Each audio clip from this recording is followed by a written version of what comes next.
Assalamualaikum warahmatullahi wabarakatuh. Perkenalkan, nama saya Fernita Hanidi Eka Putri, NIM O1A1200084 dari kelas B. Di sini saya akan menjelaskan tentang metabolisme karbohidrat guna untuk memenuhi tugas biokimia farmasi. Yang pertama itu glikolisis. Glikolisis berasal dari kata gliko yang berarti gula dan lisis yang berarti penguraian.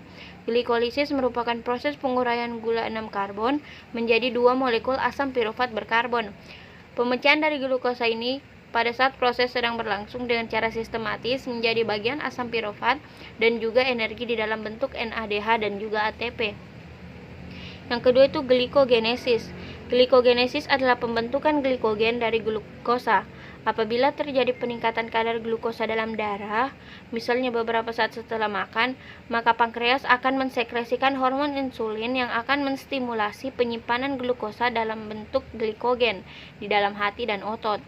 Hormon insulin akan menstimulasi enzim glikogen sintase untuk memulai proses glikogenesis. Yang ketiga itu glikogenolisis. Glikogenolisis merupakan proses pemecahan molekul glikogen menjadi glukosa. Glikogenolisis merupakan keadaan di mana kadar gula darah turun sehingga akan memacu hati untuk membebaskan glukosa dari pemecahan glikogen. Proses glikogenolisis dirangsang oleh hormon glukagon dan adrenalin. Yang keempat itu glikoneogenesis. Glikoneogenesis merupakan pembentukan glukosa dari asam amino dan asam lemak melalui siklus Krebs. Saat ketersediaan glukosa tidak tercukupi, maka lemak dan protein akan diubah menjadi asetil koenzim A atau asetil CoA sehingga dapat masuk ke siklus Krebs. Selanjutnya saya akan menjelaskan tentang respirasi anaerob. Yang pertama itu siklus glikolisis. Tempat terjadinya glikolisis adalah di dalam sel, tepatnya di sitoplasma atau sitosol. Adapun proses glikolisis dimulai dari glukosa akan mengikat satu fosfat dari ATP membentuk ADP sehingga berubah menjadi glukosa 6-fosfat. Kemudian, glukosa 6-fosfat berisomerisasi menjadi fruktosa 6-fosfat. Fruktosa 6-fosfat ini akan mengikat satu fosfat lagi dari ATP membentuk ADP sehingga berubah nama lagi menjadi fruktosa 1,6-fosfat. Selanjutnya, fruktosa 1,6-fosfat ini akan dipecah menjadi dua senyawa, gliseraldehid dan DHAP. Kedua senyawa ini mengalami proses yang sama membentuk pirufat. Gliseraldehid akan berubah menjadi bifosfoglycerat. Pada perubahan ini, gliseraldehid akan menghasilkan NADH yang berasal dari NAD+. Selanjutnya, bifosfoglycerat berubah menjadi fosfoglycerat di mana terbentuk ATP oleh ADP kemudian berubah menjadi 3 fosfoglycerat. 3 fosfoglycerat berubah menjadi 2 fosfoglycerat dan berubah lagi menjadi fosfofenol piruvat. Pada tahap ini terbentuk ATP oleh ADP melalui enzim piruvat kinase sehingga berubah menjadi asam piruvat. Proses yang sama terjadi pada DHAP sehingga total keseluruhan yang terbentuk adalah 2 ATP dan 2 NADH. Selanjutnya itu siklus Krebs. Siklus Krebs terjadi di matriks mitokondria. Siklus Krebs terdiri atas beberapa tahapan. Yang pertama, asetil CoA yang memiliki 2 atom karbon akan mengalami kondensasi bersama asam oksaleosetat yang memiliki 4 atom karbon sehingga membentuk ikatan menjadi senyawa berkarbon 6 menjadi sitrat atau asam sitrat. Pada saat pembentukan asam sitrat ini, CoA akan dilepaskan sehingga sitrat tidak memiliki koenzim A. Tahap selanjutnya, sitrat yang memiliki 6 atom karbon akan diubah menjadi alfa ketoglutarat yang memiliki 5 atom karbon. Tahap ini terjadi pelepasan ikatan yang berarti ada karbon yang dilepaskan. Elektron yang dilepaskan akan diterima oleh NAD+ sehingga membentuk NADH. Pada tahap ini pula terjadi dikarboksilasi sebanyak 1 karbon yang akan membentuk CO2. Tahap selanjutnya, alfa ketoglutarat yang memiliki 6 atom karbon akan diubah menjadi suksinil koenzim A yang memiliki 4 atom karbon. di mana tahap ini terjadi pula dekarboksilasi sebanyak 1 karbon yang akan membentuk molekul CO2 pula. Selain itu, pada tahap ini terjadi reduksi NAD+ sehingga membentuk NADH. Tahap selanjutnya, suksinul CoA yang memiliki 4 atom karbon akan diubah menjadi suksinat yang masih memiliki 4 atom karbon. Pada tahap ini, fosfat akan memutuskan koenzim A. Fosfat berikatan dengan ADP membentuk ATP. Tahap selanjutnya, suksinat yang memiliki 4 atom karbon akan diubah menjadi fumarat yang memiliki 4 atom karbon pula. Pada tahap ini terjadi pelepasan elektron dari FAD+ menjadi FADH 2 kali. Selanjutnya, fumarat berubah menjadi malat dan yang terakhir, malat akan diubah menjadi oksaloasetat. Pada tahap ini terjadi pembentukan NADH yang berasal dari NAD+. Dengan demikian, dalam satu siklus menghasilkan 3 NADH, 1 FADH 2 kali, dan 1 ATP. Selanjutnya yaitu rantai respirasi. Rantai respirasi adalah untuk menghasilkan energi yang dapat dimanfaatkan oleh tubuh. Transfer elektron terjadi di mitokondria, tepatnya pada membran mitokondria atau krista, yang jika diperbesar seperti pada gambar.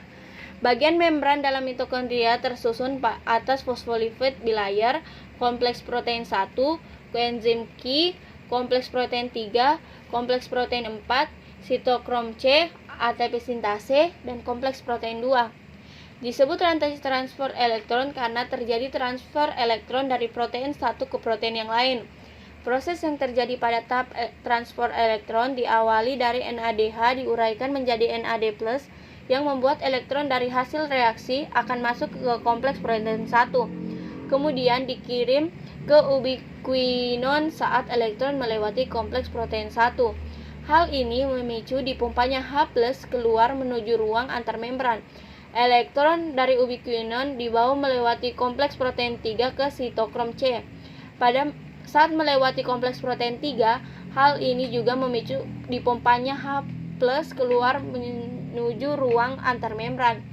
Saat elektron melewati kompleks protein 4, akan mengeluarkan H+ lagi menuju ruang antarmembran. Kemudian dari sitokrom C, elektron akan dibawa ke matriks mitokondria melalui kompleks protein 4. Selanjutnya, elektron kemudian akan diterima oleh molekul oksigen yang kemudian akan berikatan dengan 2 ion H+, membentuk H2O. Bila dihitung, transfer elektron dari bermacam-macam protein memicu dipompanya 3 ion H+, keluar menuju ruang antarmembran. H+ tersebut akan kembali ke mitokondria melalui enzim yang disebut ATP sintase.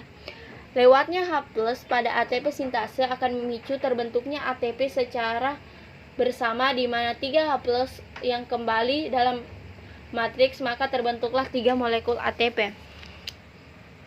Selanjutnya saya akan menjelaskan hubungan antara metabolisme karbohidrat, lipid, dan asam amino. Protein yang menghasilkan asam amino, karbohidrat menghasilkan gula, lemak menghasilkan gliserol dan asam lemak. Gula yang dihasilkan oleh karbohidrat akan masuk pada proses glikolisis dan menghasilkan pirufat. Selanjutnya masuk ke asetil-CoA. Sanda bisa, sumpah, sampotong mini. Hubungan antara metabolisme Selanjutnya saya akan menjelaskan tentang hubungan antara metabolisme karbohidrat, lipid, dan asam amino. Karbohidrat menghasilkan gula, lemak menghasilkan gliserol dan asam lemak, dan protein menghasilkan asam amino. Gula yang dihasilkan oleh karbohidrat akan masuk ke proses glikolisis, berubah menjadi glukosa, menjadi gliseraldehid, dan kemudian berubah menjadi pirufat. Gliserol yang berasal dari lemak akan masuk ke proses glikolisis di proses gliseraldehid. Begitu juga protein, asam amino yang dihasilkan oleh protein akan masuk ke proses glikolisis ke dalam pirufat. Selanjutnya terbentuk asetil-CoA yang merupakan bahan dalam siklus Krebs.